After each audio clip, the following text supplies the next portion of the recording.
first in growing up, and some of the experiences that I wanted to, as you've told me about over the years, that I thought I'd like to have recorded. And one of them is about the time you went on the sleigh ride with your mother, and you upset. Could you tell that story? Well, yes, and I could tell you one of when I was a baby, too. The first upsetting, maybe I should tell that. When I was just a baby, the neighbors had a big get-together, and the farmland adjoined ours in the back, and the outhouse was the name of the people. And so they told me about it, that we were going to their house to, have a get-together. And on the way, and we were in the sleigh, the same sleigh that you were talking about. And Aunt Mary told me that she was holding the baby. I wasn't very old, I don't believe, maybe 6 or 8 months, something like that. And along the way to the Allhouse family, they upset. And Aunt Mary said that she didn't ever let go of me. And so that was the first upset in that sleigh. It was very easily upset. And then, when I was in about high school, I suppose, my mother wanted to go to visit a sister in the winter when there was a lot of snow on the ground. And so my father hitched up this sleigh. And we went off of the main road up where the lane was like a lane and where there were drifts. And I was driving, I guess. My mother let me do that. It was just you and your mother? Uh-huh. We were going to her sister's to have a little visit. And so we upset. And Bob, we had a workhorse that was in the pulling us. And he was gentle. But he kept going. And I know he broke away from the sleigh. And I had the lines. And I just let myself be pulled by that. He was running, Well, he stopped then. And luckily, we were right in front of a house. It wasn't a farm, but a house where some people lived. And this man came out and helped us. And he was able to fix the harness. So we straightened up the sleigh and went on over to Aunt Lizzie's. But we could have been hurt, but we weren't. Yeah. How old were you then? Well, I can't say, but I was old enough to be driving a horse. So you're probably a teenager. Oh, okay. And the horse was named Bob? Bob. Yeah. He was a workhorse, but we also used him to go to town and things. I guess you didn't have much time with your mother alone. I remember you saying. No, I didn't. Another time we went to town. That time we didn't sleigh. It was on New Year's Eve, and I'll never forget that. But my father hitched up the sleigh, and the roads were beat down to where, they never melted the snow like they do now. And it was piled, beat down, so it was nice for the sleigh to go. We went to town on Christmas Eve, and it was a beautiful Christmas Eve. We were still buying presents, she was. Yeah. And I'll never forget the starry sky. It was a clear night, cold. It was one of my good memories of my mother. Oh, all my memories of my mother are good, but lots of times I had so much family around. I didn't have her to myself. Oh. Well, who all did you live with? You had lots of family in your house. Yes, well, we had Aunt Esther, who was Hester, who was my grandfather's youngest sister. She never married. She was living in Newtonia, Ohio, alone, and the family didn't think she ought to be doing that, so who takes her in? People with a big house. Right. And she lived to be almost 100. And what age was she when she came to your house? Oh, in her 80s, yes.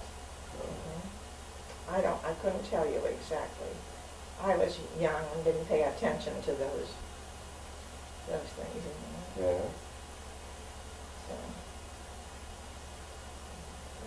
So. And you also had other people living with you, other relatives?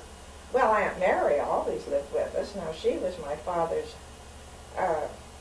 well, she was the oldest of that family of children. And her mother died when she was about 16. So she kind of took over the house and ran the house. Well, then, later, when my father and mother were married, when my mother moved into a house where there was already somebody who was kind of the boss in the kitchen. Uh-huh. So my mother got along with her, and she never married either. I don't know why. I think their father thought they were a little better than most of the neighbors. You didn't know many people. Mm-hmm. And they were a little better educated than some of the German and Swiss, fine people, but they did not have the background type. See, George Augustus was and his back there. They were educated in Ireland. Mm-hmm. And that made a little difference. But we were always friendly. You know, they were good neighbors. Everything okay on you?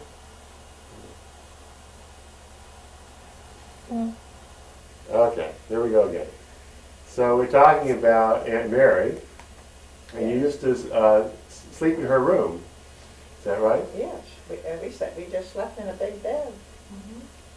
Just and she at the top of the stairs, you said? At the top of the stairs? To the right of the room. It was a nice big room. So I always slept with her. I tried once to sleep in one of the back rooms by myself, but I was afraid back there. Uh-huh. And you had another uncle too that lived with you. Yes, he had a room in the back of the house always. You could go up the back stairs, which were out of the old kitchen, or you could, if you went up the front stairs, you had to go through 2 bedrooms. And so he always went up the back stairs. And he always lived there too.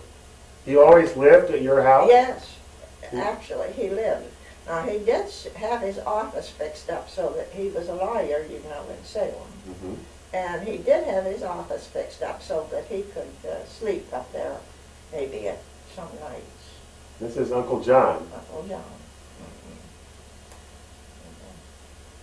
Mm-hmm. See, my grandfather was married and had 3 children. And his first wife's maiden name was Irwin. And now Uncle John was the youngest of the first 3. And she died I don't know why. I don't know. But then he remarried and married my grandmother. And then she had 6 children. But tuberculosis was in the family, and it took a good many of them. Aunt Mary never was bothered. My father was never bothered. But Charles, you know, Cousin Charles, his father died of tuberculosis. And 2, Aunt Carrie and Aunt died of tuberculosis, and my grandmother. They say it's kind of coming back. Oh dear. No. Oh no. These immigrants that are coming in unlawfully are carrying it. Probably that's what's causing it. Oh. Tuberculosis. Well, let's look at your family here. You have a picture of your house. That's the Rogers house. That's where Carol lives, yeah. And that's where you grew up. And that's where I grew up. And this is my father. Oh, wow. Married. Mm-hmm. He wasn't married yet, you see, when this picture was taken. How old was he when he got married? He was 44. See, Mama was 34, and he was 44. He was 10 years older. And then this is Aunt Emma Baker. Now that's Uncle John's full sister. And this was at one that died. I can't say her name right. This is the grandfather. This was Aunt Hester. Oh, okay. See how she looks? This was Aunt Anna, who married a man late in life by the name of, Anna Phillips, his name was. A very good man. She had a pretty good life later, but she wasn't married young. This was Charles's father. Oh, okay. Uncle Charlie, and he died of tuberculosis. Now, Uncle John would never be in a picture, so he's not in there. Oh. I've got one picture of him he saw in the peach tree, but he didn't know I was taking it. Oh. And it isn't very good at space, so you can't tell what he looked like. Yeah. And that house, John has taken some pretty good pictures of it. Carol has. Now you see, the hill here used to be steep. Mm-hmm. But then when automobiles came along, they wanted to make it more gradual. So there's a big, instead of that fence, it goes down, like you see it today. Yeah. When was the house built? 1847, they say. And when did it come into your family?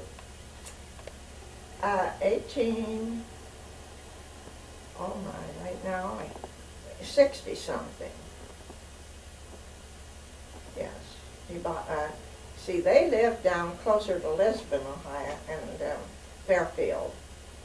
And I don't know, George Fife? No, what's that? No, better turn that on. Here, we'll pause it. Yeah. Okay, we'll start with some pictures Well, here. you asked me, you know. Okay, so who's in this picture? Well, my grandfather, Henry, who lived to be up in his 90s, these are his children, all but one who had gone to Iowa to live, and she had died out there as a younger woman. But this one lived out in Nebraska. He went to Nebraska. And who is that? That was, I can't say his name, but he was a half brother. He was the father. But his first wife died from trying to build a fire in the cook stove by pouring kerosene in, and she caught fire. Oh. That happened in those days. They wanted a quick fire. Well, then he remarried, and the rest of them are the second wife's children. And I can name all of them. They were aunts. Well, my mother was the youngest. Then, this is the oldest. That was Aunt Flora. She married a man by the name of Hannah. This was Aunt Lizzie. That was Janet Crawford. Janet that Marjorie keeps in touch with some, or used to. This was Uncle Lloyd. They all had families. This is Uncle Orville, and that's Uncle Will.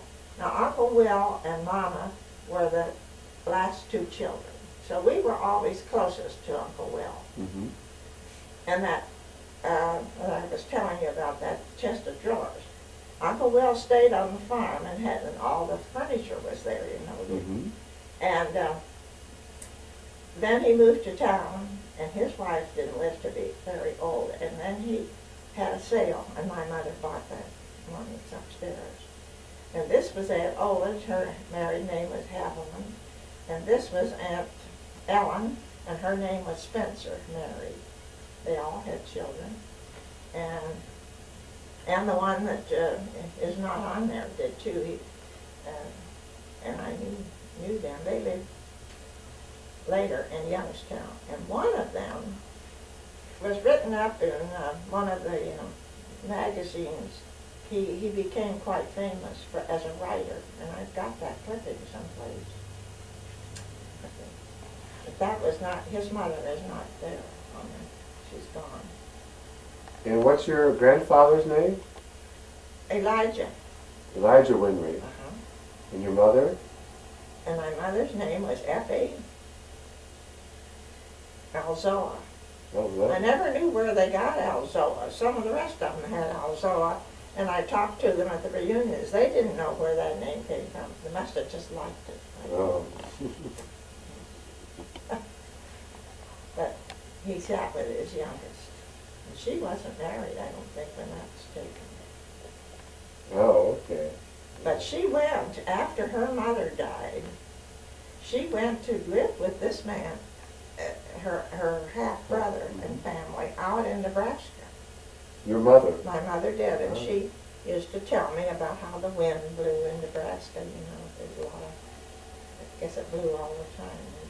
Oh. But that was one thing she remembered. But he remarried then after the mother of these. Of course, this one was young. Then the mother of the rest of them died too. Oh. And not young exactly. She was 65, I think. But he remarried. And Mama couldn't stand it. See, Mama wasn't married, but she couldn't live with her stepmother. So he had some children and needed somebody, so she went out there and lived with them for a couple of years. Oh. Because she was only 13, I think it was, when her mother died. Oh. Mm-hmm. So your grandfather married 3 times? Mm-hmm. And lived to be in his 90s. Yes. Now, do you have a copy of that picture that we had taken down there at his grave? I think so, yes. Lavina stands out because Lavina was the mother of most of them. Mm-hmm. Her maiden name was Strong, S-T-R-O-N-G. So we had a double relationship to them. That's another story. Let's see here. Because I was going to stop it here. I think my family was, those people you just saw in the picture, were about the first to kind of leave the old-fashioned Quakers. Some of them went to the more liberal Friends, which is still a very active church, if you keep track of what's going on. It's the one that owns Malone College. Mm-hmm. Or started it. I don't think they own it anymore. But my family moved to that, but they seemed to get an education somehow, and they just went there. But when I used to go to the family reunions, many came, but they were distantly related, still Winleys, in the old-fashioned Quaker dress. What was that like? Boy, didn't you ever see them with Well, bonnets? Oh yes, bonnets. They were always black, Mm-hmm. full skirts. The men's clothing had a certain style that they wore. Just black and white? Yeah. And so many of them stayed. It got to be a big family, of course, all over. But many of them left it because of the strange habits that they had. They were good enough, but they were, different. But my family moved away. Some of them became Baptists. Some of them went to that Friends church. And some of them became Methodist. You know, the old Methodist missionaries came in Fairfield County. In fact, the Kimbells kept them while they could go around and convert people. Oh. The Kimbells did. Well, what were some of the strange ways of the Quakers? The old Quakers? Well, they didn't like music. Didn't you ever see one of the movies they made of the Quakers that still were living in Indiana? They made a good picture of that. They didn't have music now at all. They dressed differently than other people. They were good people, hard workers, people that... Did they talk different? No, Did they talked English. Well, didn't they use like thee and Oh, thou? yes, yes, thee and thou. Yeah. They didn't use you. Uh-huh. So,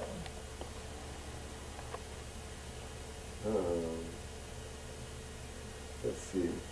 that movie that they made in Indiana, see, there were a good many settlers.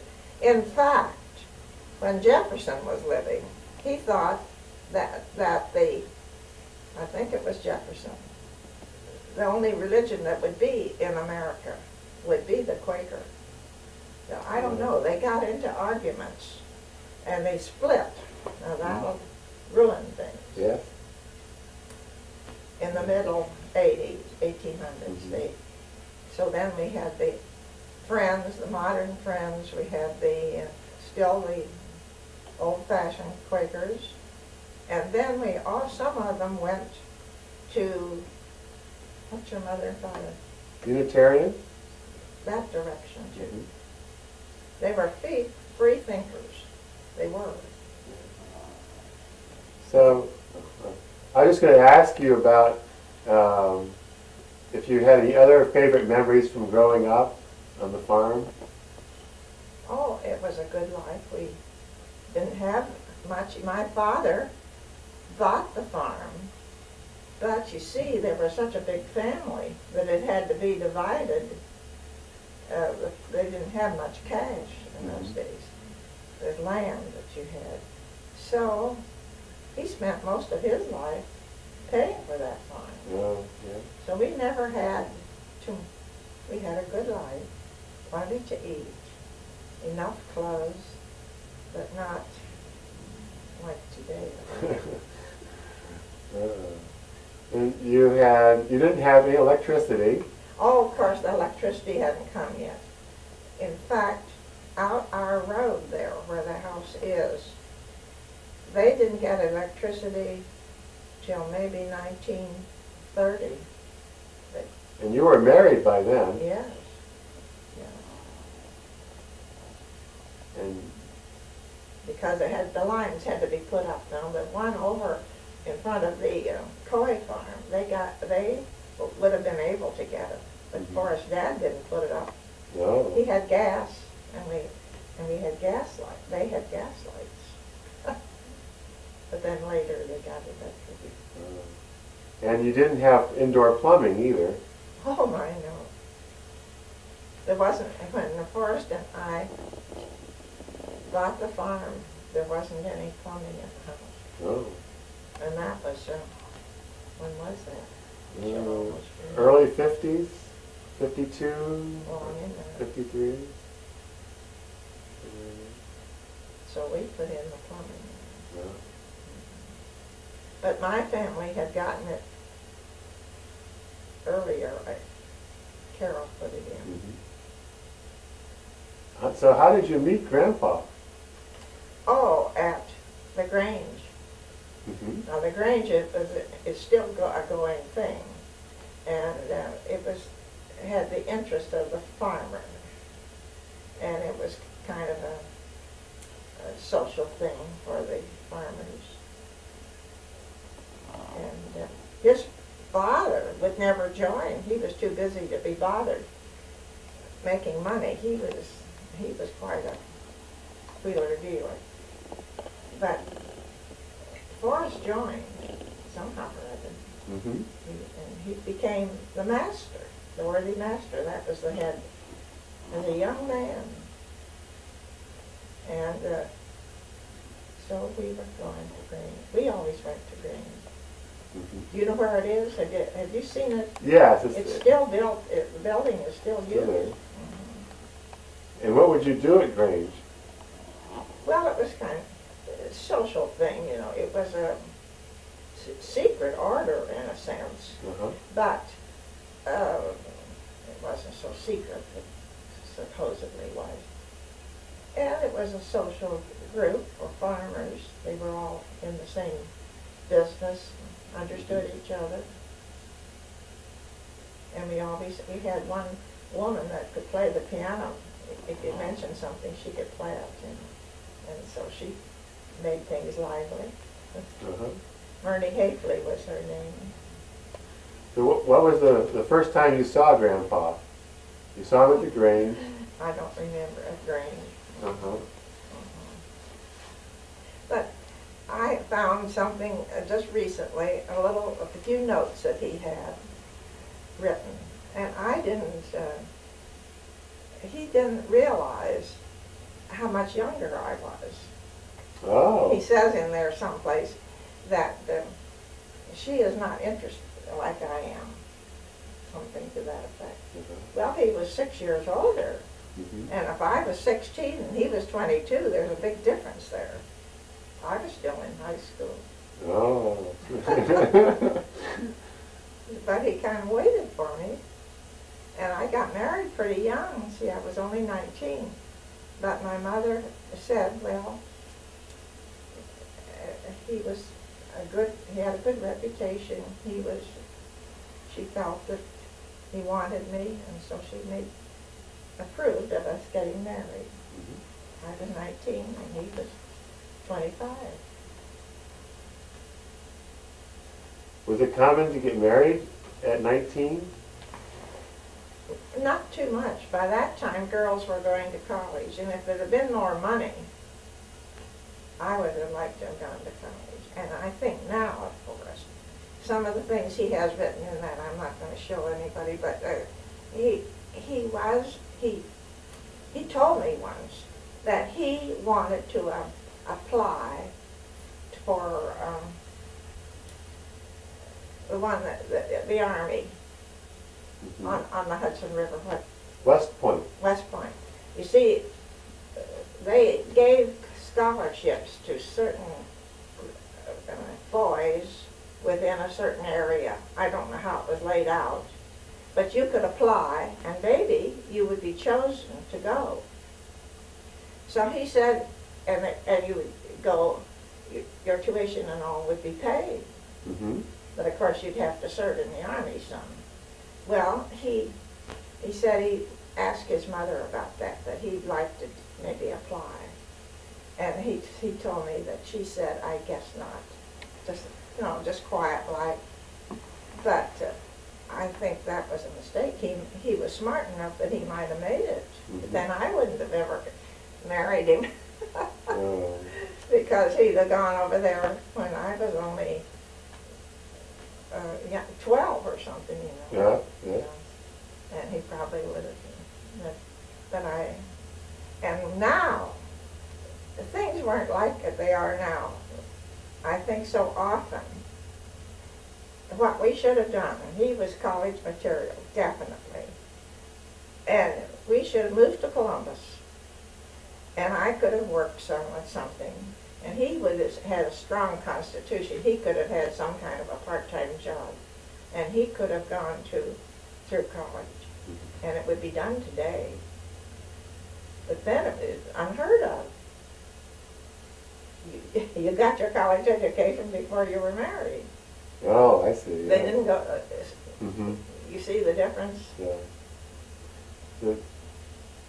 Didn't one of the neighbors say to his father he should send him to school? Yeah, I don't believe he ever forgot that. This neighbor, there were several Swiss families around, and the Swiss people that came were good people, and so then those farmers would kind of visit. The men would go around once in a while, visit the man in the other house. So one time this Mr. Miter, who lived over on the another road, not the road the farm's on, but not close by, and he was there visiting, and Forrest's father, and Forrest was hanging around, I suppose, and he was, I don't know how old he was, but Mr. Miter said to him, you better send that boy to college. And Forrest never forgot that. But you see, there were already 2 grown members of the family that didn't get to go to college, and so Mabel and Marion, the one. So I think Forrest never forgot that. But that Swiss man, there were 3 boys in his family, his children, and they all went to college, and they all made names for themselves. Their pictures would be in the paper for something they were doing.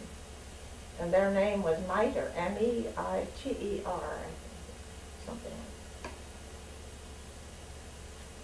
that. Now there was another Swiss family nearby. None of that family, none of them went to college until late in life, and then some of them did. Well, you eventually went to college. Yes. Well. What year did you? How old were you when you started? How old were you when you started college? Started? Yes. Well, it took me a long time because I just went to night school, you know. Or special in the summer. I can't remember how old I was when I started, but I know how old I was when I graduated. How old were you? 59. Oh, okay. So that would have been 1968? Well, I guess I gave it to you. It was 67 67. that I graduated from Mhm. Malone. So maybe I wasn't. Anyhow, I had to wait for a year. I finished in the summer Mm-hmm. with all I needed, and then I didn't graduate until the next spring, you see. Get mixed up in the dates. Why don't we look at some of Grandpa's family pictures now, too? Okay.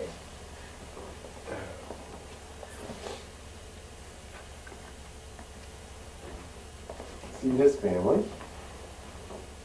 Yes, now this is Forrest's mother's family, and this is Forrest's mother. And what's her name? Ella. Her name was Ella. Ella McCluggage. McCluggage, okay. M-C-C-L-U.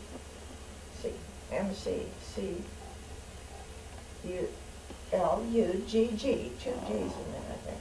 A-G-E. And this was Grandpa McCluggage. Now, I knew him, and he lived. She died something like Forrest did. We should have been aware more than we was, but heart condition. Oh. Uh-huh. How old was she when she died? I think she was only in her 60s. I think she was younger than Forrest. Now, this was the oldest child, and their Uncle John, and he was married and had some children and stayed there in Salem. Oh, some of them are doing well now, some of the descendants. You see, if they had the opportunity, they could, but they didn't have, it wasn't possible, really, for them to get to college. And this one, he had a very good job in Salem in something where you made drawings. What would that be? Anyhow, he was married and had one son, but the son got married, but he didn't live too long. Now this was... Oh, what's his name? What's his name? That was Uncle Charlie. Oh, okay. Charlie. This was the youngest one, and she married a friend's chief preacher. And what was her name? Let's see, what was her aunt? This is Ella, John, what did I say his name? Charlie. Charlie. Right now, I can't recall her name. She didn't live around.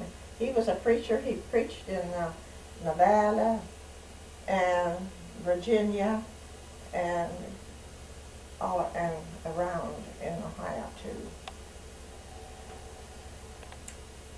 But I knew her. Oh. I knew her. And where did this family live? Did they have a farm near Salem? No, he was a friend's preacher. Oh no, the growing up. I mean, Which one? where did great grandmother grow up? On a farm, yes. Oh, And they came to Ohio from near south of Pittsburgh. oh, okay. The family had been living, and they came to Ohio when well, we used to go back and visit them. Some of the rest of the family never moved away. Mm-hmm. After I was married, we'd go over there on a Sunday and call around different relatives. What year was this picture taken, do you know? No, but I imagine it was after Forrest's mother was married.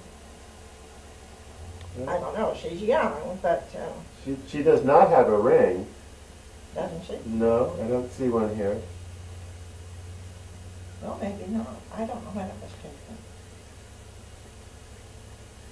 Okay. And we have another picture here.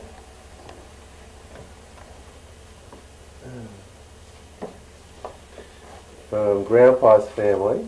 You know, there must have been a time when that was very much the thing to do. Yes. Oh, this is the Coy family. And this is the man that served in the Civil War. Mm-hmm. And what's his name? Do you remember his name? Now, right now I can't tell you, but I'll write some of it down. This woman,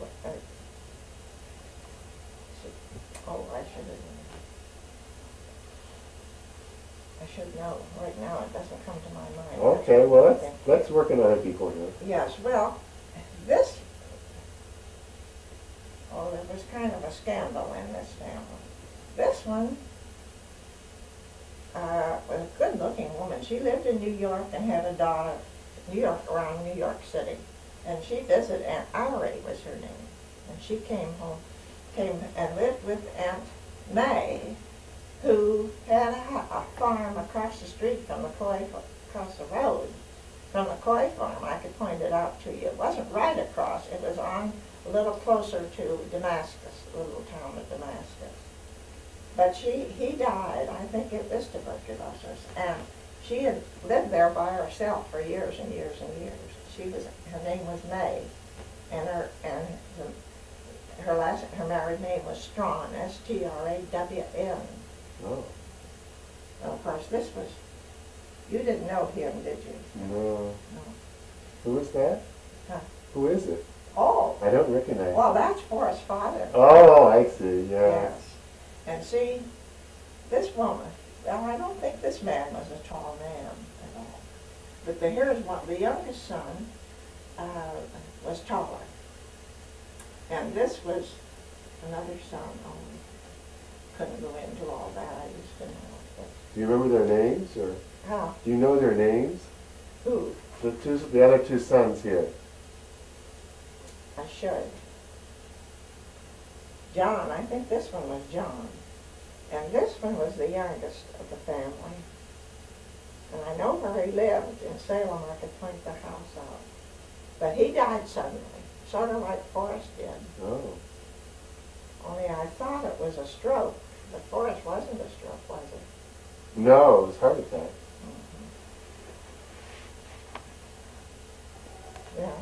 See, Uncle Marion was more of the Bill than he. Yes, his son. What kind of person was he like? Who? This one? Yeah. What was his? A hard worker, a hard dealer. You Uh-huh. better not deal with him. Oh. That's why he got better off than my father wasn't a dealer. My father should have gone to college and been a college professor. I think along the road there, we were the only ones that took the plain dealer through the mail, you know. Newspaper. Newspaper. Yeah. Yeah. But they didn't. But he was not good to his family. Nothing wrong with him, only just made that way. Let's see. Helped people. Yeah. You know, his neighbors. He was all right. But he was a dealer. And I think most people that tried to deal with him didn't get the best of the bargain. Oh. Was he always buying and selling things? More or less, yes. Cows, horses especially, you know. Yeah. I'm no dealer. I'm like my father. I can get taken off. Yeah. I don't know how they do that. But they were a good-looking family. Mm-hmm. But he was in the Civil War. Mm-hmm. And I think he used to tell Forrest stories about the war. And his father went to the war with him. They went together. Oh. But the father is the one that's buried down there in Tennessee someplace. You know, Norma, Margie's cousin, Mm-hmm. she found the grave. But he didn't die in battle. He died of disease. You know, they had a lot of disease in the Civil War. Oh, yeah. So, I see. Do you remember any of the stories from the Civil War? well, I don't. But Forrest is full of them. Oh. That probably was the reason he had thought of West Point. Oh, I see. Yeah. And he was in the battle of, I think Forrest found his name someplace. The bad one over there in Pennsylvania. Gettysburg? He was in that battle. Oh. But he got through it. Yeah. And got home. And then he married this woman who already had this daughter. And I don't know much about it. It was not discussed in the family. Oh, I see. Oh, dear. But look at those dresses. Yes. She was always a dressy woman. I knew her in her later years. See, she went to New York area to live. But every summer she'd come and spend the summer with Aunt May. Oh. So that's how I got to know her. And I enjoyed her, knowing her. And Uncle John, I knew his second wife. I don't know what happened to his first wife. But his second wife, I knew. We used to go for Sunday dinner there. And they lived in Salem. Mm-hmm. I don't know what he did for a living.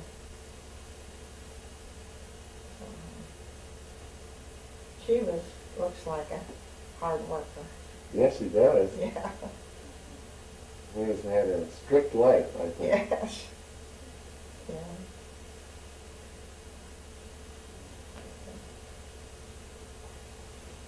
Okay. Let's just pause here for a minute. Okay. Oh, but it doesn't. It's Yeah. running down. Okay. You're all right. Okay. So here's some more pictures. This is Uncle Marion, you said? Yes.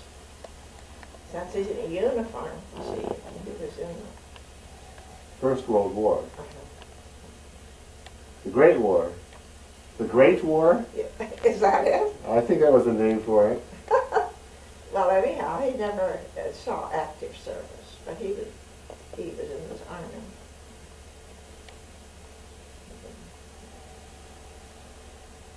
And how about this picture here? Oh, yes. So that's your parents, Uh-huh. and you, Hold it And down. George. Yeah. Get the glare. okay, and George. Mhm. He looks like he was just born there. Yes, he does. He's pretty young. Uh-huh. And then Carol came later.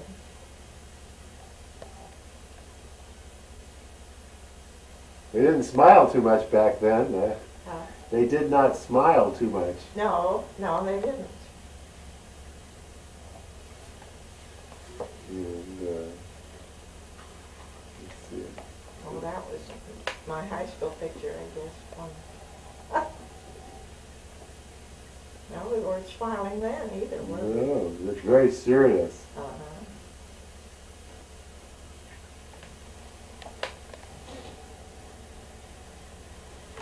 Oh, Oh, that was, you look a little know, happier there. we didn't have any photographer at our wedding. We just had a home wedding, and I have a few pictures. But in the summer, we went and had that taken, but I never liked it too well. Forest is good at Forest, but I have on my wedding dress.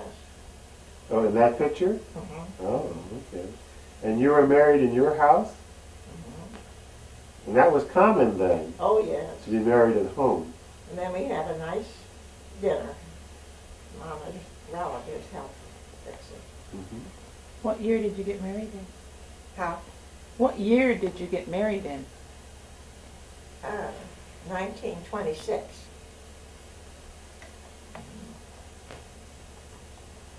Horace was a good-looking man. Was- And he was a good man. The wavy hair was in style then? Yes. That was a way to wear it. I think that was what they called it. They put it in with an iron, didn't they?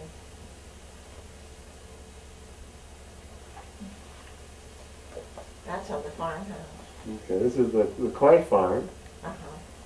The descendants of that, the one dressy one in the picture of the Mhm. family, they'd come and visit, and he took the picture. He was interested in photography. It's pretty good. Mm-hmm. Yeah. This one too. And they came from where, New York? The descendants of the fancy one? The woman that was so dressy. And Yeah. And where'd they live? over around New York City someplace. I never went saw them, but Ethel and Vera went over to see them one night. But we never went. But they come quite often to visit. And one year they took those. Side of the house there, the corn farm. Here, Well, that's another picture of that same family. Yeah, it's the same picture, yeah. Mm-hmm. You had lots of copies made. Oh, and that's just them taking Yeah, well, out. we took that. I had that taken off of that big picture. Yeah. That's my grandfather and my mother. Huh? Right.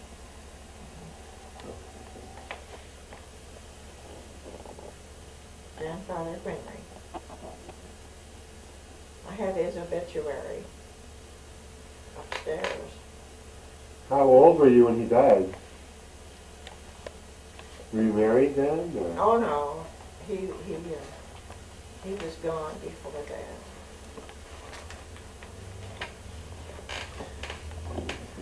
Put that back. I know these people. This is from somebody's wedding, probably. Do you remember whose wedding this was? Whose wedding was this? I think it's a wedding. Oh, I think it's their wedding. Oh, yes. He's in uniform. That's Charles, isn't it? Yes, yes, Charles and Aunt Pat. She's in a white dress. Wait. Is it okay? Should I move it up? But Hugh wasn't married yet. Right. Oh, he didn't get married for No. later. Okay, who are the people? Okay. That's Uncle Hugh, I think. That's Yeah, I my think father. That's John, I think. My mother. Not your mother. And this is the one Uncle, that's a wed. Uncle Al. Married her.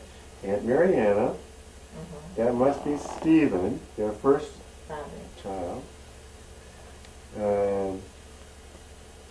There's Uncle Robert. Wait. Oh.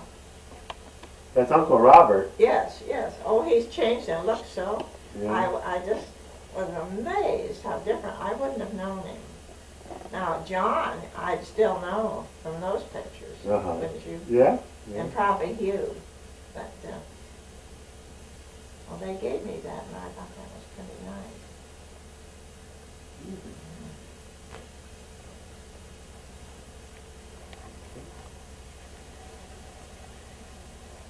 Any other good ones in here?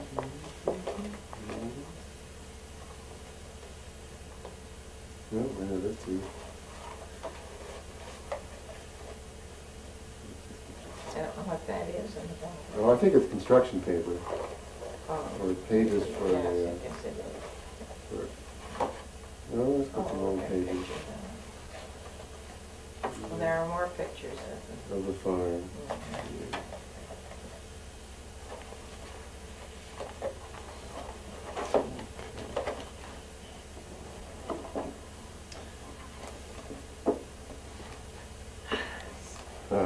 So, what are your memories of the Great Depression? Well, honest, the Great Depression didn't bother us too much. The bank that we had, the little bit of money in it that we had at that time, stayed open. Yeah. That was the First National Bank here in town. It didn't close. Well, I suppose it had to be closed, but it didn't depreciate or anything. Now, some of the other banks did after the people lost money. So I remember that. And Forrest remembered some men that would come in and buy peanut butter and or maybe just peanuts, salted. That's what they lived on. Yeah. Stayed alive. And then they had stamps that some of the poor people could get. And Forrest had to count. Well, that was during the war, though, I guess. Yeah. Forrest said he'd never live through that again. He quit. Had to count all those stamps. Oh, these like rations? There's rations. Mm-hmm. So, I don't know, that war kind of seems so far away that I don't have many memories of it. I remember Marjorie, it was the day of Pearl Harbor. Forrest was sitting there, and Marjorie was with him. We'd made popcorn or something. When it came on the radio that Pearl Harbor had happened. Oh. And Marjorie seemed, as later, to take that more seriously than I did. It was so far away, I didn't think it bothered me too much, I guess. Yeah. I remember that day. That was December 7th, wasn't it? Yes. Yes. And you were on the front porch? You were on the front porch? Front porch. Is it what you said? No. Oh, right here. Oh, right here. On here. Oh, okay. It was December, anyhow. Yes, yes, I'm sorry. Yes. And Forrest didn't ever get into the military because if World War I had gone on for another year, he would have been drafted. But he was still in high school, so they didn't take them that young up until the end of the war. So he missed that one. And the next one, this World War II, he was past the age that they really wanted him, although he had to register over here at the high school. He was, how old was he? World War II, it was... Well, it started in 41, so he'd be 40. Yes, he was... They made all of them register. Thought they maybe would need them, but didn't.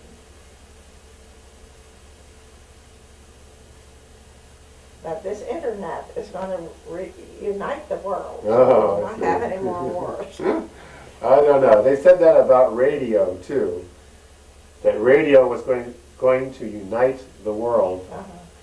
And I don't think it helped that much. No, it didn't. So,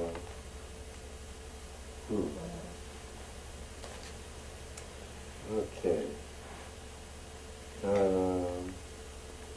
Let's see here. I wanted to ask you about some of the things that you have and how they came and so on. And the first thing I guess I'll ask you is to tell the story about the Winry chest. You want me to repeat that? Yes, I do. Well, the chest that is in our guest bedroom, my mother, was my mother's family. And she didn't have it for a long time, but Uncle Will, her brother, just older than my mother, stayed on the farm and ran it for, I don't know exactly how long, and milked cows and sold the milk. Then he moved to town, and I think he went into business with his brother Orville, and they had kind of a place that bought milk from the farmers. Well, he had that chest then. He just took it from where he'd always lived. And nobody questioned it. Well, then, his wife didn't live to be too old, and she died, and he went to live with Uncle Charlie and Aunt Ola Haviland as a bachelor. He never got married again. And he sold his household things. So my mother went and bought it. She knew it was going to be sold. So she brought it out and put things in it. You always need more room to store things. And she grew up with that, and so... Yes, she had grown up with it too, Yeah. you know, because she was just a little younger than Uncle Will. Then, Carl, we had his picture here, the son of Uncle Will, became educated and was in education in Ohio and was well known as an educator. Well, one time he wrote Mama or came to see her and wanted to buy it. He said he'd buy it, I guess, but Mama said no. She had it full of things and she needed it, so she didn't sell it to him. So that I have it upstairs in my bed. Guest bedroom. Let's see if we can find Uncle Will here. And then Forrest refinished it using the oil treatment. It doesn't have any varnish on it. He sanded it all off with this, and then just oiled it. Well, it wasn't the best job, but it's all right. So Margie's not going to change it, she said. I told her I wouldn't bother. It's good enough. Uh-huh. Did you look at it? Yes, I did. Seems fine. Is it, were the handles changed on it? Well, yes, you can tell that. You can see the places where there were metal handles on it one time. Oh. I don't know who put those woodwinds on. Hmm. It was that way when we got it. But do you remember when it had metal handles? And do you remember the metal handles at all? No, Oh, okay. No, It's no. always had wood for you. somebody had put these on Mhm. along the way. I don't know who. Okay. Let's see here. I guess also in that bedroom is the picture that Aunt May Yes, gave. Aunt May Strong, that you saw in the picture of the Coy family, gave that to Marjorie, Oh. for Marjorie. But Marjorie was just a little girl. See, when she moved to town, she didn't take everything she had in the farmhouse where she lived so many years. So it's still here. So it's still here, Yeah. and my mother hasn't taken it yet, but she will, I assume. Yes. I'll get my things out of there. She needs it. She said they don't have any. Well, they don't. Then your little one that your father refinished, you'd have it, don't you? Oh, the dresser. Yes, I have the dresser. Like that. So they need room. She said she and John have to use the same one that's in their bedroom, and they need to use both. They'll each one have. And also there's the mirror in the hallway upstairs. Well, that was from the Rogers family. It got broken. The mirror is in there, is newer. One time they were cleaning house and they had put it on the floor or leaned it on something, and it got broken. So, but the frame was Rogers. And that was there when you were growing up? Yeah. Where was it in your old house? Well, I'm not sure. I think Aunt Mary had it in her room over that. Oh, okay. Uh-huh.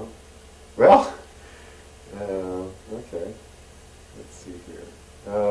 And there's also from the Rogers house the tall desk Yes. that's downstairs. Uh-huh. And where was that in the old house? It was up in the back hallway, and we always put our dried corn in there because it was mouse-proof. Oh my goodness. Yeah, we dry a lot of corn every summer. You'd have on the back of a cook stove. Did you ever see a dryer that were made out of zinc? And you put the corn on there and had hot water underneath, and kept it on the back of the cook stove, and it would stay hot and it could dry the corn. Oh, okay. And then when it was real dry, we stored it in sacks, cloth sacks. And they always stored it in there. In the desk. So, where did the desk come from? Do you know? Do you know where it came from? No, I don't. I don't. It was just always in the back hallway of that house I grew up in. And we stored corn in it. And then there were other things in it, too. Have you seen it? Well, I've seen it downstairs. Uh-huh. Yeah. Okay. But I always thought for a desk, if you'd have a high stool, then you couldn't get your legs on it.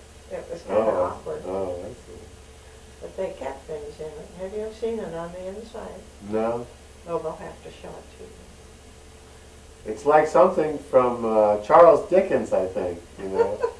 He used to have Yes, those tall yes, desks. it does make you. Let's see here. And also upstairs is the Wallace Nutting picture behind the door. Oh, I've got several Wallace Oh. ones. But they're not, they kind of fade. Mm-hmm. I don't believe they're collector's items, are they? Oh, they can be. Can they? Yes, I hear them mentioned when I go to an auction. Oh, They'll say this is a Wallace Nutting picture, and they'll name the name of the picture. there's a little one in the bathroom. Did you ever see it? Oh, okay, yeah. And I think I had another one. See the one upstairs back of your door there. My father gave me one. He didn't buy presents very often for Christmas, but sometimes he would go to the store on Christmas Eve and buy some. Oh, I see. So those were sold in a little bookstore in Salem, and he went to town and bought them. Oh, Gave it to me. for Christmas. Uh-huh. And wasn't one a wedding present too? Yes, I think maybe one was. I don't know where all of them are right Well, we'll find them soon enough. now. What? We'll find everything soon enough.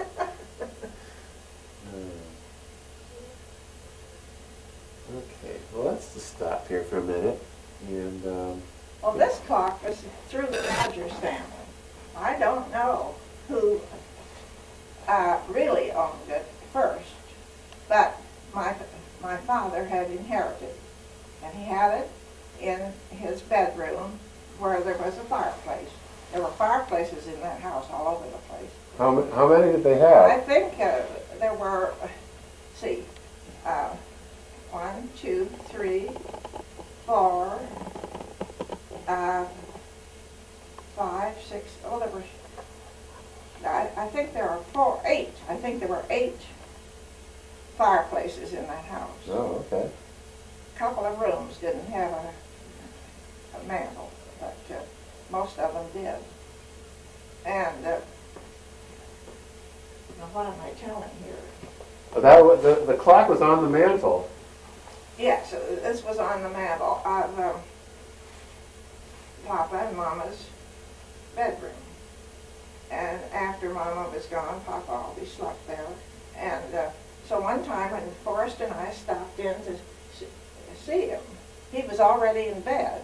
He was old and he got tired and he'd gone to bed. But we'd been to Coy's for some family affair. So Forrest looked at the clock, and he wanted to know something about it. And Papa was in bed, but he said, "Well, you like it, do you?" And Forrest said, "Yes." Well, he said, "Take it, and take it tonight." So Forrest just took it. And then eventually we had it, you see, that's not going to, had it gone over. And this was repaired. The outside was not changed, the wood, but this was gotten very dark, and this, I think, was painted. And anyhow, they put it in working order, and we've had it ever since. But it's a smart clock. It won't run unless it's just sitting right. And you have to kind of play with it till you then not move it. And of course these things are things I've collected along the way. And you painted the painting there too. Well, I took some art lessons for a while from a friend who she painted a lot and sold her pictures. She started a class in her basement. So this was one that we painted. But she had a model up there, and we were to copy it. Mm-hmm. And that's what I did. Oh. So, What year was that? Do you remember? oh, I don't place it. Exactly. I can't right at the moment. It was some years ago, probably 20 years ago. Was it after you were teaching? Maybe that's why I think it was before I was teaching Oh. full time. Mm-hmm. And so then I got so busy and had so much. Then we were also living at the farm, so too busy to. You have to have time. Yeah. Yeah. But she painted in watercolor, and then she got to painting in the acrylic, and it became popular. Mm-hmm. And Vera painted some in acrylic, she told me the other day. She's still painting. She isn't taking lessons, but they have a group of people that get together and paint. That's what keeps you busy sometimes. So, and then there's one upstairs in the junk room where we're putting things, you know. That was a house here in town, down on, well, I could show it to you. We tried to paint it. That's one. And you have one in the kitchen, Yes, too. yes. That was just a model that she set up, and we painted it that. The still life. Ah. It's a still life. Yeah. Let's see here. I also wanted to ask you about the cowbell. Oh, I'm sure that was Roger's. And that's about all I know about it, excepting that that was common. See, that would go around the cow's neck. Mm-hmm. And cows have a tendency to go in herds. Even the milk cows and that you have on the farm. They're very social. They are. So if you had a woods and a big place to put them out to pasture, you could always find them, because the cow that had that on it would ring. It really rings. If you Yeah. But they don't put cows in woods anymore, do they? You were no, saying because that. that's not the thing to do. You know, it ruins a woods. You can a woods that is left alone will renew every 14 years, I think John said. Oh, okay. And that's why they had a lot of trees taken out of that little woods on the farm. Mm-hmm. They were ready to, they were mature. They should be cut. And then that gives a chance for all the little ones. But if you have cows running around, all the little ones are tramped out. Yeah. So that's why. But what about the chest here? Well, I don't know, only that Aunt Mary had it. And some of the people that used to come visit her and sleep with her would hope they'd get it. But Aunt Mary gave it to me. Oh, okay. And I think I made a mistake maybe in having it refinished, because the curved part is, what do you call it when they? Veneer? Veneer. And there's a couple places where it's, but I imagine a real expert could fix that so it wouldn't show her, but then I had, you see, Yes, I see it. it happened after I had it done, but it looks so much better in my living room looking like that than it did like she had it with the original. How did it, what was it like originally? Huh? What was it like originally? Well, the paint, the finish was not nice like that is. It was dark, or? Yeah, well, it was about the same color, because I think that color wasn't changed. It's cherry, isn't it? Yeah, I think so. Okay, well, let's stop now. So here we are on your birthday, Yes. March 4th, 1996. Oh, I did find the book upstairs that my mother kept the record, and I was going to show you those. They're on the bed upstairs. Your baby book. Uh-huh. Yeah, okay. They were in, I knew it was in that desk that's in that room. So, Do you remember what time you were born? yes, it says in there 10 something. Oh, p.m. 10 p.m. Yeah, night that would have been, wouldn't it? Yes. So you didn't keep your mother up all day, all night. Uh-huh. No.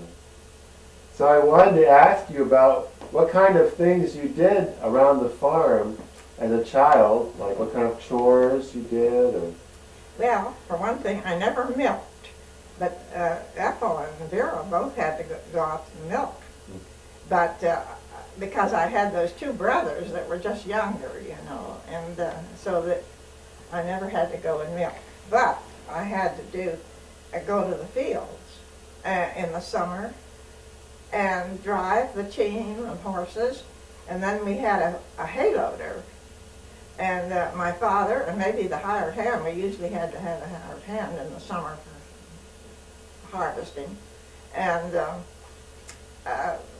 I would drive the team up and down the rows that had been raked, so that the loader would put them up on the wagon. And I did a lot of that. And helped out. I had to help in the fields. How many horses were in the team? I think we never had more than 2. The farm was pretty flat and they could pull it. Big work horses. Mm-hmm. And then we took it, sometimes I set the hay fork, which was a thing connected up to the mows where we wanted to put the hay. Mostly I didn't have to do that because that was pretty heavy work. You had to know how to set that, what did we call them, a fork, a big fork, like, into the load of hay. And then somebody had a horse to pull that up to the mow, and then there were men up there to receive it and to arrange it. You'd pull this thing and it would drop it. I did some of that. I worked like a boy. I like to work outside and in the summer when you're harvesting. Mm-hmm. Well, I did that all right. But to this day, I don't like slacks. I don't wear slacks, but I have one pair once in a while I get on. And the reason is, it reminds me of that hard work I did. Well, I don't like to think about it too much. But it wasn't unusual. Girls did that in those days. It wasn't so heavy with what a girl could do it. My brothers did the more heavy work. But they were a little younger. They had to come along, to grow a little bit. Yeah. I was the oldest.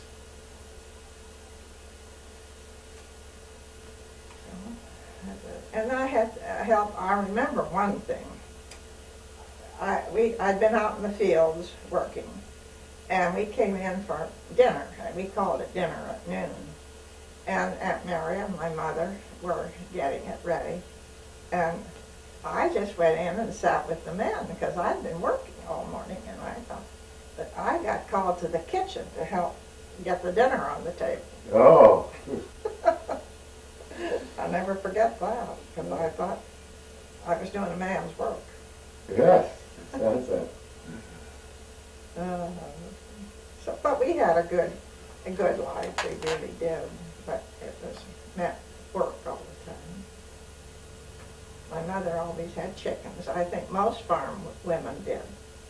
Your grandmother Moore raised chickens. Yes. So my mother was busy with that too.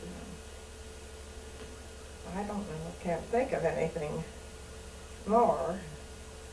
So I guess your mother had to cook for quite a few people. Yes. I mean, yes. Usually like 8 people were living there. Oh, yes, and we had hired hands, extras too, men, in the harvest season. Mm-hmm. And then of course when the threshers came we hauled our grain in. We had a big barn, and we hauled our grain in the sheaves that it was out in the field. We hauled into the barn. And then the threshing machine came, and then, of course, the men threw those sheaves into the threshing machine. Now, they do it. They allow it to stand longer until it's more ripe, and then it's all done in the field. They drive around, and the machine takes the grain out and all. So I guess it was a big deal when the threshers came. And oh, yes, then we had to cook for them, yes. And of course the man that had the threshing machine just went up and down the road. Everybody needed them. People didn't own their own. It was just one man on the road that owned the threshing machine, and he'd do all the neighborhood. So you took your turn, and then you had to feed the men. And the women kind of vied for trying to overdo, or what is that word now? outdo. Outdo or eat. They were pretty good meals. I see. But they were hungry. They worked hard.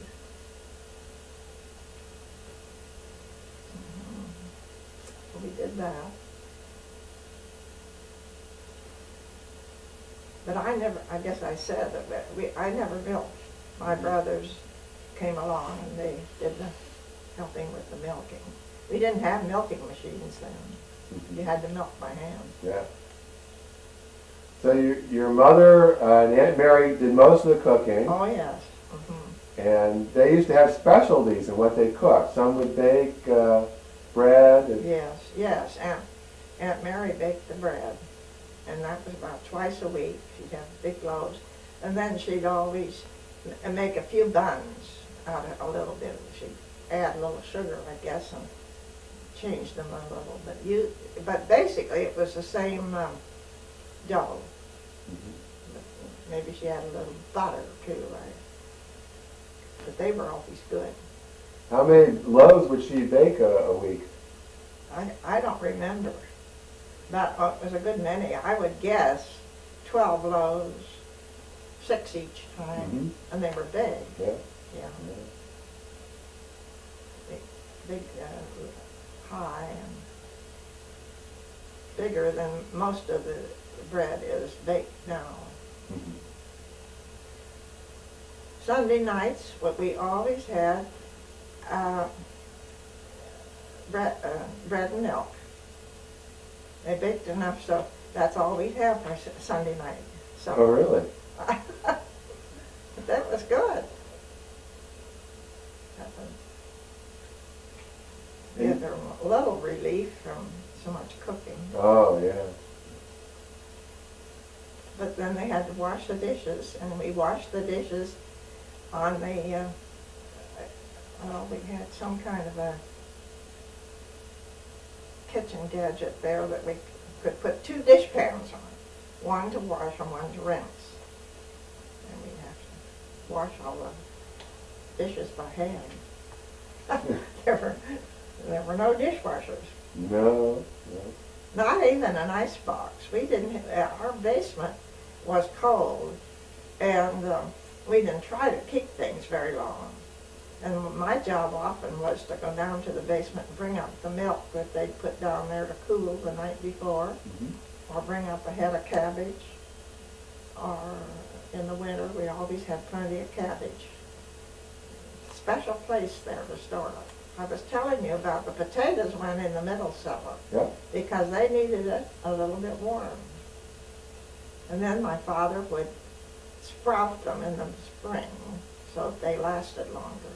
They'd begin to grow, and he'd go through them and just keep the good ones. There'd always be some that would, through the winter, had maybe rotted a little.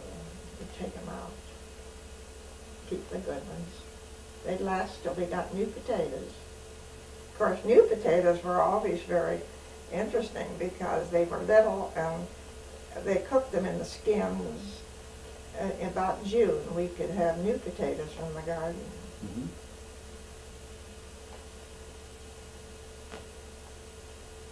Depending on when you got them planted. But then I helped with that too. When we planted potatoes, we'd cut them up and be sure that we had an eye in each one. Then they'd grow.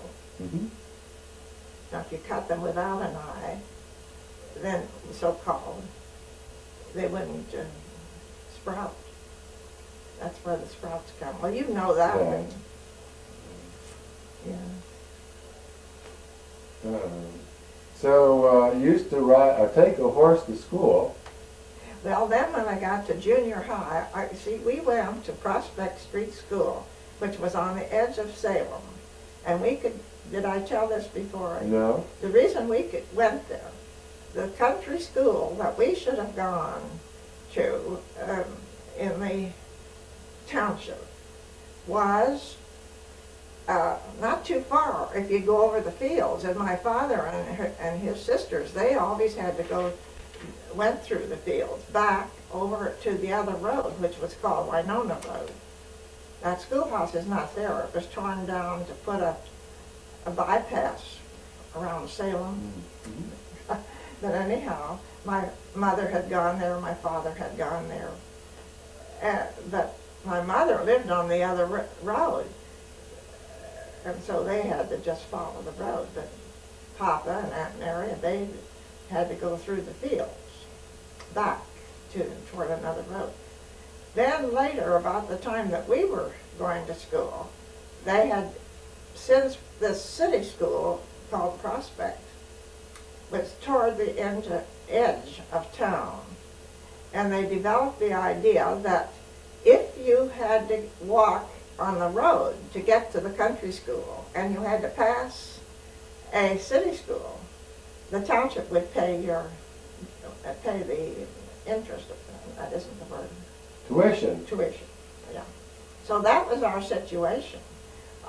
My father wouldn't have wanted us to walk back through the fields if it got to the place where it wasn't too safe, maybe, and to get to the school. So we go around the road, we pass Prospect. And that's why we all did get to go to the city school. Now, Forrest went to a country school, and he had, that it was one that's been torn down and the house is there now, but it was in another township at Coy Farm, if you know which one that is. Their school district was different. So they all had to go to country school until high school. Then they went up to Damascus. They all went to high school. Forrest sisters, brother. Funny how they worked out for us. But that was lucky because the Salem schools were good. Well, what's the difference between a country school and a city school? Well, the city school was always bigger because they had more students. And they'd have separate rooms for the grades. First grade, second grade, third. That school had a big reunion this summer. I don't know just how old it was, but I knew that they were hunting things about it, but I didn't have much to offer, so I didn't help with it. But it must have been 100 years that they were recognizing this year. Did I ever show you that school? Did we go by it? Which one's that? Your school? Yeah, the school we went to. Oh, yes, certainly. Well, that's the way it was. But there were separate rooms. Now, in the country, first grade, second, third, so on. And you had your own teacher. But these country schools weren't that big, and one teacher would teach all the grades. How many grades would that be? 9 grades or 6 grades? 6th grade, I think. It was with me when I went to Prospect until I was ready for the 6th grade. And then that summer we had typhoid fever, which we had gotten at a picnic in May. And we were sick all summer. All 3 of us had got it. And it was in the paper that the 6th grade was going to have to go uptown. And I cried because I didn't want to go uptown. I wanted to go to Prospect. But I went uptown this morning to the old 4th Street school. I can't show you that because they've torn it down and in Salem. And that had a junior high. So I went there 3 years. Then the high school, it was nearby. We went to the 4-year high school. And you used to take a horse to school? Yes, then we could drive a horse, and there were still hitching barns.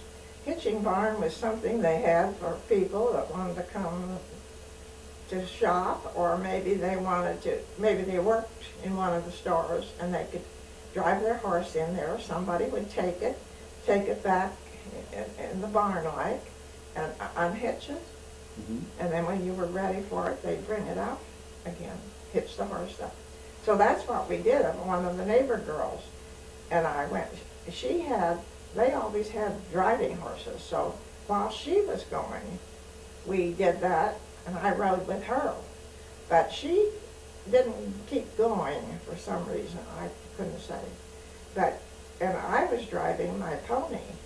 And I'd drive the pony into that hitching barn every day to junior high. Then later, I got to walking. I walked to the high school. Oh my goodness. That's pretty far. Yeah, it was 2 miles every day. Each way. Each way. Yeah. But that wasn't bad. There were others that lived on the edge of town that I would walk with part of the way. You know, we meet. So. Yeah. So you were, go ahead. I think maybe the hitching barns kind of got outdated, and there wasn't any place to drive a horse and leave it all day. So we walked.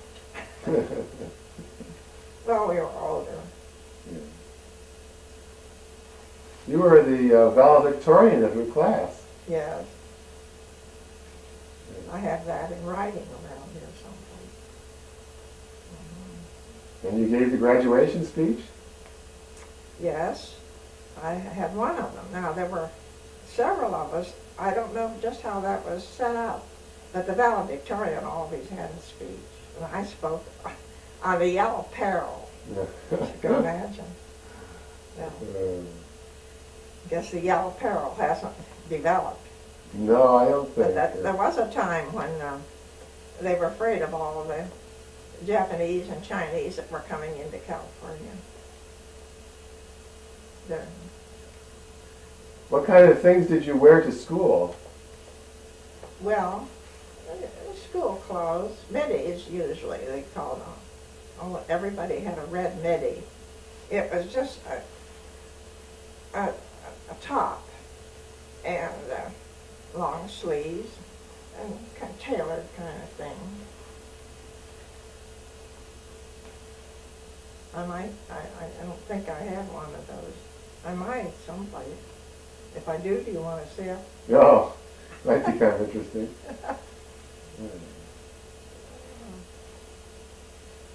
Then on the edge of town, there was a girl in my class. So we got to walking together. Once I got right there at the edge of town, off the Georgetown Road, she lived, and we would walk to school every day. The rest of the way through the town. And talk about some of the dressing. The young people, one thing, you can't believe the way they dress sometimes. But we had one thing. We would always have to have galoshes, and we'd get 4 buckle ones. You know what I'm talking about? Yeah. And then we wouldn't fasten. I see. No, we had 4 buckle boots on, and we wore them open. That was one of our youthful, independent, that people didn't like too well. They thought it looked so bad. I see. But we did that. Would they stay on? Huh? It seems like they would come off if you didn't buckle them on. No, well, they were high. You see, there were 4 buckles. They didn't come off. I see. Okay. I often think of that. They called us flappers. Oh, yeah. Yeah, that was the era of the flappers. Yeah. No wonder they flapped those boots. Oh, yeah. Yeah. And they had flapper dresses too then. Huh? You know the flapper dress with the fringe, and it was popular in the 20s. So, Fringe? yeah, I have fringe all the way around in rows. I don't remember them. Oh, okay. Well, I've seen pictures anyway. Maybe Salem didn't get them. Oh. Salem was a small town. Yeah. But they had good schools. Always did. So you later got engaged. Yes. We talked about that yesterday. But you mentioned to me last night about the cedar chest. Yes. Well, after we were engaged, it was sort of the way things were done. the young man would buy a cedar chest for the bride-to-be. So I got one. Still have it. Yes? Mm-hmm. Still works. Mm-hmm. Well, it still works. We saw it last night. It's protecting things. Mm-hmm. Uh, Oh yes, it needs a little work. It needs a little repair, but it could be. I've got the pieces. One of the legs, a little piece of wood came off. I don't know why. I've got it. I can paste it on again if I get busy. Tell me about your first home in Salem. After you were married, Oh, well. that's where Mother came home to, right? Well, yeah. Well, our first home is not there now. It's just after you come from the Rogers home and get on to the main street that goes uptown. There was a row of houses. We lived in one of them. We rented it. Okay. Then Forrest was working for the A&P, and there was an apartment up on 3rd Street, closer to work, where he could come home for lunch and easily. And we moved up there. Lived there a while, a couple of years or 3. Then we bought that house on, what is the name of that street? But anyhow, we bought a house. Did we ever show you that? Yes, you did. Uh-huh. We took a picture of it once. Somebody did. I guess it must have been John. I would think, yeah. Yeah. And we lived there till we were transferred to Maslin. Marjorie was born while we lived there. Mm-hmm. And then you rented a house on Corman Street? Yes. And it was a double house. It's still there. There are 2 of them there. And one of the, well, I guess he was the main surgeon, a doctor, owned them. No, his wife owned them. And we rented from her. And we paid $25 a month. Oh. And they were 6-room apartments. Pretty cheap, wasn't it? By today's standards, yes. Yeah, that's the way it. I don't know who owns them now. People are still living in them, but I don't know that. Well, Mrs. Insmaster died, of course. She's gone. And whether she had a son, maybe he still owns them. I couldn't say. Then you bought this house in, what, 1940? 40. So sort of at the end of the Depression. Yes. Yeah. And when did you buy the refrigerator?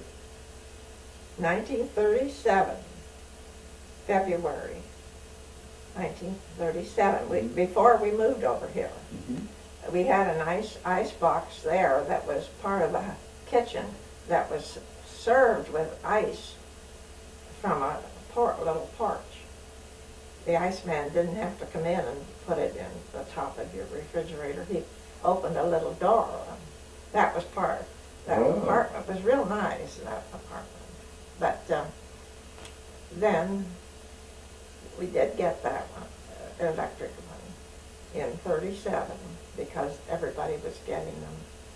But it was a 36 model, and it was in February that we bought it. And the reason I didn't want the 37 model, the top of it had a ridge from the edge of it flat, and then it would go up like that. Well, I wanted a top that I could have things sitting there. Yes. So they assured us it was the same mechanism. Mm-hmm. That was just the model. So we got the 36 model at a nice reduction too, and it's working yet. Have you ever had it repaired? No, the only time it's had any repair was early. Something wasn't just quite right with it, I guess. And they came and fixed it. I couldn't tell you what it was. Well, not too much, but a little something wasn't working right. And that's the last time it's been acted up. That's it. Runs, keeps running so far. For many, many years. Almost, well, let's see, if it was 36, that would mean It was manufactured in 50 years ago, wouldn't that be? 30. no, 60, I think. 90 to 30. 60. Yes. Yes. That's pretty good. General Electric still going. Yeah. Yeah. Let's see here. I was also going to ask you about the washstand upstairs from Grandpa's family. Well, that was in his bedroom at home, and his mother told him that he should take that, you see. And that's really all I know about it. They had it, and for his mother just told for us he should take it. When was that? When did he take it? Well, it was shortly after we were married. Oh, okay. We've always had it. And people had washstands in those days. Oh yes, there was all bedrooms had them.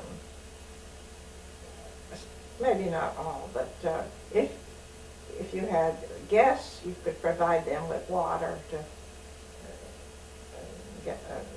wash their faces, and maybe bathe in a nice big bowl. Mm-hmm. On the bottom, you kept that on the bottom, the one I had, Forrest had. That was And it's a nice piece of furniture. You Okay. don't have to think about all that. Holds things. That was before they had bathrooms, so you had to have yes, water. no, I don't. There were very few bathrooms at that time. Very few. They didn't have the water that you need in a bathroom. Didn't have a pump. You couldn't pump it up. But it started slowly. People got bathrooms in the country. Mm-hmm. City people got them first. At your farm growing up, you had a nice spring, I think. Yes, that spring was very strong. And at one time, I don't know who did it, whether it was the people before my grandfather bought that farm or whether it was my grandfather that did it. The city of Salem bought the little land and built a house over that spring, and it served the city of Salem. I don't know just how that developed, but anyhow, along the way, the city of Salem owned that spring, which was between the house and the barn. Oh. But then my father, I think I remember that when he bought it back, the city of Salem then had gotten bigger and needed more water. They drilled wells down below it through that woods, and the spring went dry for a while because they were taking too much with pumps for the city of Salem. Then when they got water by building a dam close to Salem, city water, they used for city water, that my father bought that back, so we always owned it. You remember that at all, that building that was between the house and the barn? Yes, I think I remember saying it. Mm-hmm. Yeah. Well, it was over the spring, and it was a strong spring and good water. And then the first time we had water in the house without carrying it in a bucket, they put a pump on it and put a pipe up to the kitchen, so we had water that we could get out of a spigot. Then as time went on, we had to drill a well on the other side of the house. I guess they were pumping those pumps below, but there wasn't enough water for us. Isn't it strange how you're forced to do things sometimes in this Yeah. world. Yeah. Hadn't thought of that for a good while. Did you used to cool the milk in the spring? Yes, they did. And then how did we cool the milk? I think they had big cans. Yes, it was the spring water. They had a big trough in the barnyard where the cattle could drink. You know, the water would come there. And they used that. They had the big cans and they'd set it down. And that was before it was taken to the dairies. Mm-hmm. Of course, when they got to the dairies, I don't know just how they managed to keep it fresh, but that was the way it was done. The next day, you'd haul it. I used to haul milk, too. I'd take it uptown to where they sold it. The men would come out, and I used to take wheat to the place where they ground the mill, flour mill, have it ground. Mm-hmm. I did all this. Oh, I like to do it. I like to drive the horses.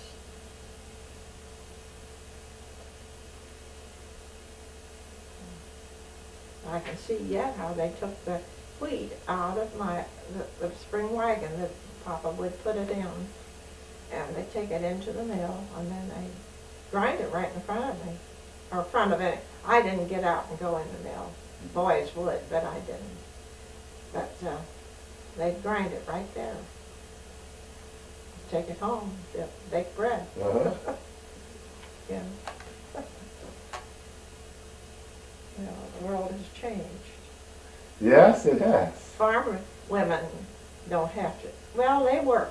Many of the farm women still work, but they don't have this same kind of work that we had.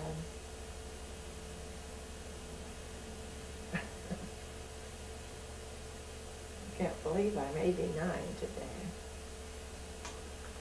Pretty good. You're doing well. Well, I guess so far. But you can live too long. You really can. Oh, you're doing fine. Okay, well, I've sort of asked my questions here. I guess we'll take a step.